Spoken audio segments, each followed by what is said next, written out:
बेटी बचाओ बेटी पढ़ाओ नारा दिया जाता है और 10वीं का रिजल्ट आया था। अभी हम बात कर रहे हैं बारीदिली के दरियापुर गांव की। रितु नाम की एक बच्ची का 10वीं का रिजल्ट आया था और उसमें 100% मार्क्स भी मिले।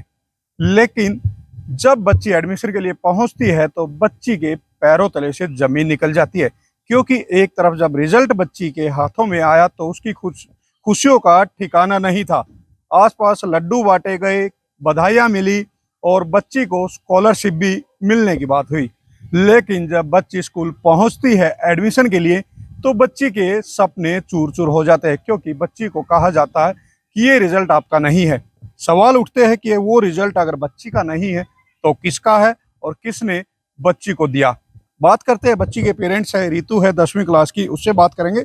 और बच्ची के पेरेंट्स है मेरे साथ में, क्योंकि बात की जाए तो बच्ची के जो सपने हैं वो चूर चूर हो गए। रिजल्ट आया था तो बड़े बड़े सपने देखे थे कि अपना और अपने परिवार का नाम रोशन करेगी, लेकिन यहाँ पर जो बच्ची है काफी भावुक है, उदास है। पेरेंट्स भी काफी उदास है, उनसे बात करेंगे। सर ये बताइए कि क्या पूरा मामला था, रिजल्ट आया था, क्या क्या सपने देखे थे और क्या हुआ? मेरी बेटिया शुरू से पढ़ने में अच्छी टॉप है। ये मैडम भी जो पढ़ाती थी वो भी कहती है सारे क्लास में, पूरे क्लास में आपकी बेटी 6 क्लास से ऊपर अच्छे अच्छे नंबर है और अच्छे टॉप है। अब बाबू, और इसकी रिजल्ट 12 तारीख को जो मैडम इनकी पढ़ाती है वो पेपर होते ही बोल दिया बेटा रिजल्ट आएगा, मैं ग्रुप में फोन में भेज दूंगा। ये पूछी थी कब रिजल्ट आएगा, तो फोन में भेज दूंगा। रिजल्ट 12 मई को, पिछले महीने 12 तारीख को आ गया फोन में। आते मैं ड्यूटी पे था, बोला पापा मेरा रिजल्ट आ गया, मैं फर्स्ट हूँ। और मैं बोला बेटी अच्छी बात है। बोला पापा आप लत्ते कपड़े दिलाओगे ना? हाँ। फिर इसने मैं बोलो मिठाई ला के बांटी और अपने मामा को फोन करा और सबको फोन करा कि मामा मैं टॉप आ गया हूँ। पहले जैसे जैसे मैं 9वीं में टॉप हुआ था वैसे टॉप फिर हो गया मामा, और 9वीं या 10वीं सब में टॉप हो गया था। तो ये फिर बाबू बोले, इसने फिर अच्छा खुशी रहा, अब मिठाइयाँ खाता रहा बिल्कुल। 12 तारीख से लेके 23 तारीख तक अच्छा खुशी में रहा। तो भाई पहले बोले कि 22 तारीख को एडमिशन शुरू है, फोन पे लिंक आया, वो लिंक द्वारा दिया जाता है। इसको पता लगता था कि एडमिशन शुरू होगा, मैडम ने कह दिया था एडमिशन होगा, जो भी होगा फोन द्वारा ही भेजेंगे और उसके पता नहीं चलेगा। स्कूल आने से मना कर दिया था पेपर देने के बाद। तो जो जो फोन में लिंक भेजूंगा, फोन पे व्हाट्सएप पे ग्रुप में डालूंगा, जब आ जाना एडमिशन के लिए। तो पहला मैसेज आया कि पापा 22 तारीख को एडमिशन हो जाएगा मेरा, मेरे को अच्छा कपड़े दिलाओगे, स्कूटी दिला? मैं बोला हाँ बेटा बिल्कुल दिलाऊंगे, तो एडमिशन होगा। मैं बोला ठीक है बेटा। तो 23 तारीख को मैं ड्राइवरी करता हूँ प्राइवेट, तो वो चला गया ड्यूटी। अब मैं मिसिज को बोला नंबर अच्छे हैं, जाओ सरकारी स्कूल में अच्छे पढ़ाई होते हैं, वो लोग कुछ किस जाते ही कर देंगे। तो मैडम आए, मेरी मिसिज आई है, ये आया, तो उससे कहा गया कि आप एडमिशन फॉर्म ले लो और भर दो।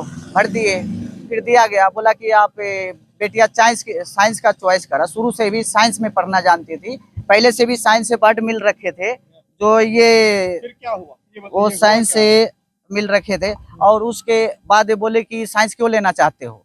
फिर मैडम ने मीनाक्षी मैडम है, मीनाक्षी शर्मा मैडम है, वो बोली कि बेटा साइंस मत लो, जो घर से सोच समझ के आ जाना। और रिजल्ट देखी थी ये, इसी का वैल्यू दिया 23 तारीख को, जो फिर आना समझ के।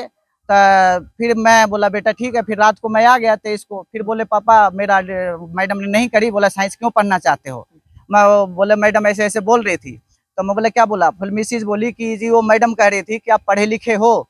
तो हमने कहे जी नहीं हम तो नहीं है, बच्चे हैं। बोला इसलिए आपको लगता है कि मेरी बेटियां ज्यादा पढ़ी लिखी है, ये कुछ नहीं जानती है। उस दिन जब से बेटा हलासमेंट दिए थी, तो मैं बोला बेटा नहीं चिंता मत करो, मैं जाऊंगा, आप प्रिंसिपल से मिल के आपका एडमिशन कराऊंगा साइंस में। प्रिंसिपल मैडम को आके कहा, फिर ये मैडम को बुलाई, बोले कि जी इनका जो आया है वो कह रहा था। पहले मैडम बोली कि जी ये रिजल्ट का वो मत दो, हम अपने तरीके से इसको करेंगे। मैं बोला मैडम नहीं है। फिर बोले कि जी इसका रिजल्ट ये नहीं है। 24 तारीख को फिर दूसरा ये अपने दूसरा रिजल्ट दिया जाता था? दूसरा ये अपने प्रिंसिपल साहब टीचर के कहने वो निकाल के दिया, उसमें इसको साइंस में नंबर कम आ गए। तो मैं ये जब से फिर मैं बोला मैं एडमिशन दे दो, जो भी है इसको भारत, तो उसका डेट निकले। 23 तारीख तक सपने देखे थे, लेकिन 24 तारीख को जब पहुंचते हैं 24, उसके बाद बच्चे जो है, बच्चे के जो सपने थे वो टूट गए। रितु हमारे साथ में 10th क्लास की बिटिया, इनसे भी बात करेंगे। बेटा क्या हुआ था, रिजल्ट कैसे मिला था आपको, कैसे क्या बात हुई थी? फोन पे लिंक आया था, फिर जब मैंने उसे खोला फिर वही रिजल्ट शो हुआ था। फिर जब मैं टीचर से बात करने आई फिर मुझे पता चला कि रिजल्ट चेंज दूसरा है। टीचर्स बता रही थी कि ये रिजल्ट डुप्लीकेट है। तो आपने कहा नहीं कि रिजल्ट तो ग्रुप में ही आया था, फिर डुप्लीकेट कैसे हुआ? आपने बताया? क्या बताया फिर मैडम ने क्या कहा?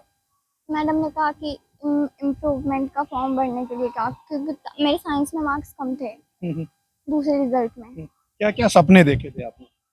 मैं एयरफोर्स ऑफिसर बनना चाहती हूँ। एयरफोर्स। तो अब क्या सपने टूट गए? हम्म।